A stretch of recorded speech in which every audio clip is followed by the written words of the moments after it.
Guys, magandang hapon. Meron tayo ngayong, ito po yung trending sa Dubai. Dubai Chewy Cookie. Ang loob po nito ay Kunapa Pistachio.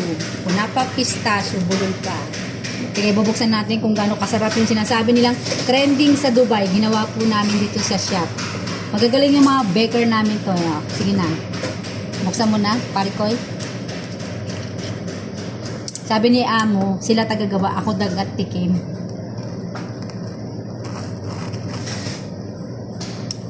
Ito yung nakikita natin dun sa vlog ng isang vlogger na 300 daw po sa Pilipinas kung bilihin ay 3 piraso. Ito po ay bubuksan natin. Ayan. Ayan oh, di ba? Parehas na parehas po yung dun sa may vlogger na nagaan ng ano. Ito po ang chewy cookie. Buksan natin.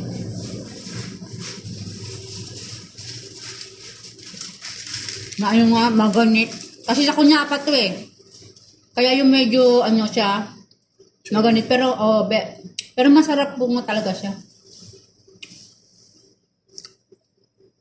Pwede yung magawa ang Mr. Cake nito ah. Masarap siya. Tikman mo. Ito ang ano namin. Hi ka naman dyan. Ayaw yung lumapit. Iti-trending po natin to sa Mr. Cake. Masarap siya. Hindi ako kunapa. Kung bibili mo to sa Pilipinas, 300 daw. 3 piraso. Ang mahal naman sobra. 100 isa. Masarap siya kasi puro chocolate siya. Tapos, meron siyang kokwa sa labas. Tapos yung loob kanina, yung kunapa.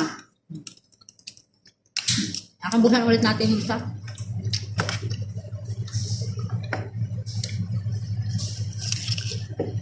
Ay, magpakita ng chef namin.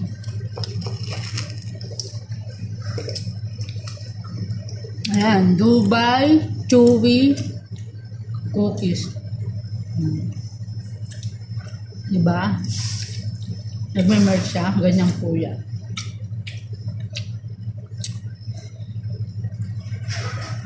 Ito nakabalot. Ito yung marshmallow. Kaya siya may ano kasi, ito may mga marshmallow raw po yung loob. Diba? Pasado yung ate. Pwede. Ito yung nag-trending sa sa Dubai tsaka sa Pilipinas. Gagawa yung mga chef namin nito. Bili na kayo. Bye. Dubai Chewy Cookies. Kunapa ang loob nito, kunapa.